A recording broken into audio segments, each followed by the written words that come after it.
Our next reader was born in Moscow, USSR in 1970 and emigrated to the US with his family in 1978. He got in trouble in first grade for doodling on his Lenin Red Star pin and hasn't stopped doodling since.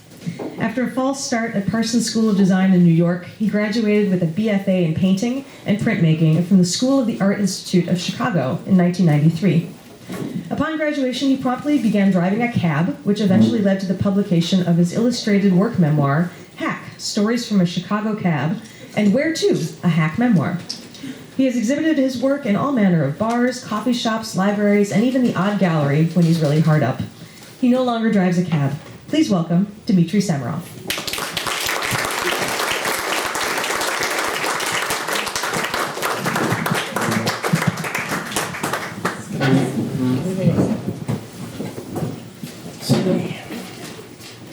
Okay, so this is a chapter from a book called Soviet Stamps, which is a memoir, which I'm hoping will be published in the next couple of years. It's called Art Lessons. Glasses, right? Still getting used to having these. I used to get up at 6:30 a.m. and psych myself up to draw with the old fisherman on TV on Saturday mornings. He chose a different animal each week and told about their lives as he worked. I never quite kept up, falling behind while correcting with an eraser, ripping through the paper from pressing down with my pencil too hard, cursing the old man out of frustration. Many of these drawings ended up pinned to our refrigerator door with magnets, taunting me each morning with their flaws. My mother loved them. I don't remember whether my father said much about them one way or the other. I rarely knew what he was thinking. I hated that the old fisherman was a step or two ahead of me. I didn't know how he did it and felt at a disadvantage. The idea that all the marks were practiced and worked out in advance through repetition never occurred to me. I thought it was happening live every Saturday for the first time, like it was at home for me. There are YouTube clips of the old fisherman drawing. His name was Robert Cottle, and the show was called The Nature World of Captain Bob, and it aired on a local Boston channel from 1976 to 1982. Each episode started with a shot of an old sea shanty, and then took us inside to Captain Bob and his blank sheet of drawing paper. Watching him talk through how you turn 3 different sized circles step by step into a cat now seems quaint. He explains things as he goes patiently. But back when it was happening, it felt like war to me. A war I desperately wanted to win but had no chance to. Me and Captain Bob had very different relationships to art. He was but the first of many art teachers I'd have fundamental differences with. I had one my first semester of art school who called me unteachable, but that probably said more about him than about me. Captain Bob never said anything like that. Then again, he never met me. My first real art teacher was a set designer from Moscow named Alexander Okun. He'd emigrated in 1981 and started teaching me a few years later. I still have some of his drawings where he was showing me something about shading or anatomy or caricature. Some drawings had evidence of both our hands, but I can usually tell the marks apart. His work has a finished-off, polished quality, whereas mine are often ragged around the edges. Illustration is a way to flesh out an idea or enhance the impact of accompanying words, whereas art is a sort of reckoning or conversation with the world. Sasha and I always butted heads because our aims were so different. I wouldn't have articulated it like this at the time, of course. I just knew to resist what he was trying to tell me to do. Still, some technical and compositional skills he stressed made it through past my defenses. You can't teach a kid to be an artist, but you can give him some of the vocabulary and building blocks he'll need if he wants to make a go of it. My mother used to drive me to Sasha's house in Winthrop near Boston Harbor and the airport. It wasn't quite Captain Bob's shanty, but the area certainly had some of the same storybook seafaring atmosphere. His studio was in the attic and was filled with half-finished models and maquettes for the theatrical productions he was working on. The studio was a kind of stage set in itself to me. I was about 13 when I started studying with him. I had little actual idea of what an artist's life looked like. This cluttered attic space was an early clue. The props, in-progress work, and darkness of the place left an impression. I realized that what an artist does is to go into a messy room of his own and makes things. Oken's style owed a lot to the Russian folk and literary tradition. There was some darkness, but also a lot of whimsy and sentimentality. The tips of his figures and objects often ended in curlicues. It was this ribbons and bows tendency which clashed with my sensibilities the most. My drawings showed more struggle, more open-ended dissatisfaction and frustration than he liked to leave visible. The question of when a piece of creative work is finished can be endlessly debated, but Sasha and I rarely even got close. His designer's training taught him to bring forms to a level of finish which left no room for ambiguity. The purpose of design and illustration is to answer rather than to question. You start with a preparatory sketch, then decide on materials needed, then methodically realize your idea. You don't just start a scribble or make marks on your paper hoping to hit a nerve or a note which vibrates and dictates a reaction, a counterpoint. The unknowability of art making is just chaos to a designer. He has a job to do and marshals his materials and skills in order to get it done.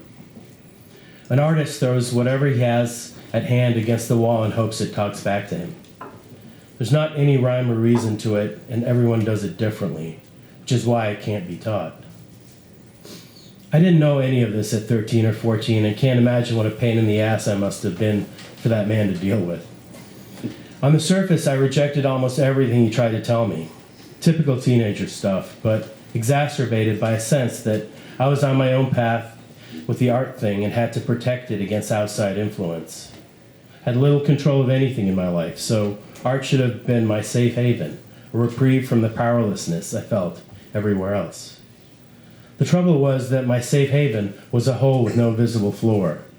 Lines on a piece of paper could lead anywhere and nowhere, and I could rarely control it. It was like tapping into an endless flow of energy I could be part of or engulfed by.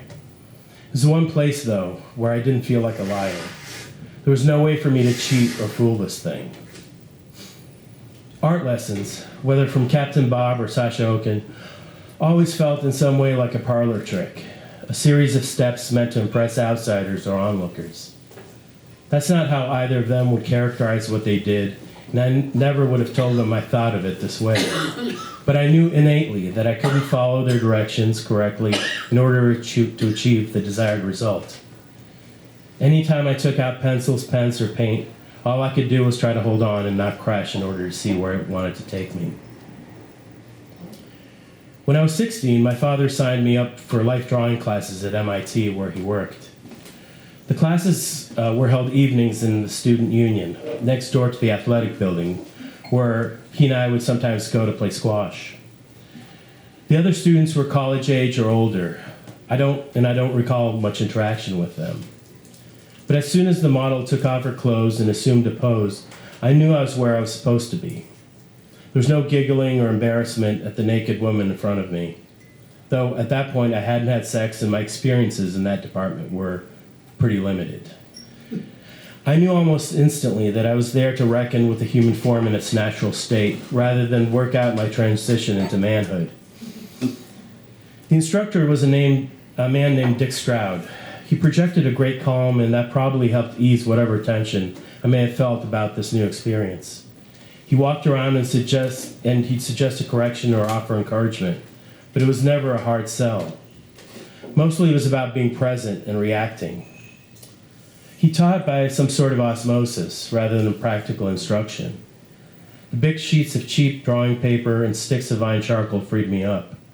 Making marks using my whole arm rather than just a wrist changed the way I looked at what I was trying to do. Since what I was looking at was a standing or sitting human being, my own movement while trying to render it became part of the work.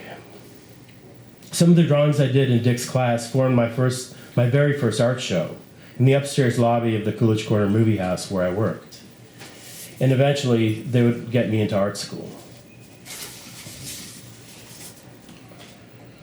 The summer before my senior year of high school, my parents sent me on an art study trip to France.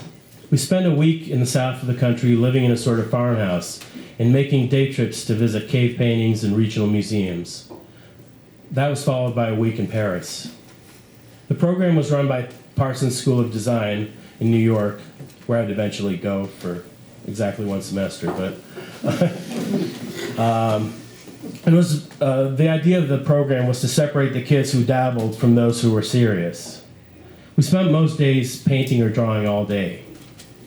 The evenings were another matter. In the South, we spent every evening at that cafe, mispronouncedly ordering frites and bière.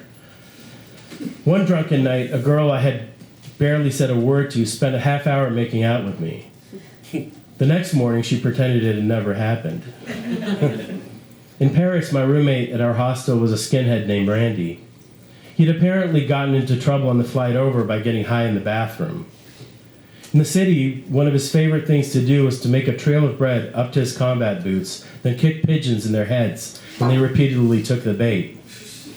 Feathers flew everywhere, but the dumb birds would return again and again. Randy shaved half of my hair off one night with a Bic razor. He opened up a cut on the back of my head that bled all over the place and healed into a bump that has been with me ever since. The two of us got along pretty well until the night wandering some Paris street when I told him I didn't believe in anything and freaked him out. Even tough skinhead Randy didn't want to live in a world with no higher meaning or purpose. By the end of the trip, most of the kids knew they'd never do art again. For many, it was mostly a shopping vacation to an exotic foreign country. For me, it was the window into what I wanted to do the rest of my life. We don't know the names of the artists who drew the bison, elk, birds, and human figures on the walls of Lascaux some 17,000 years ago. We don't know whether it was to recount events that had already passed or to make wish for one's manifest. We do know that these images were a way to tell others about what those anonymous artists knew and lived through. Whether with a stick of burnt wood in a firelit cave or with a finger on a touchscreen in a city illuminated by uncountable watts, the impulse to share what we know hasn't changed a bit. It's what I was trying to do 35 years ago, trying to keep up with Captain Bob. It's what I'm still trying to do to this very day. Thank you.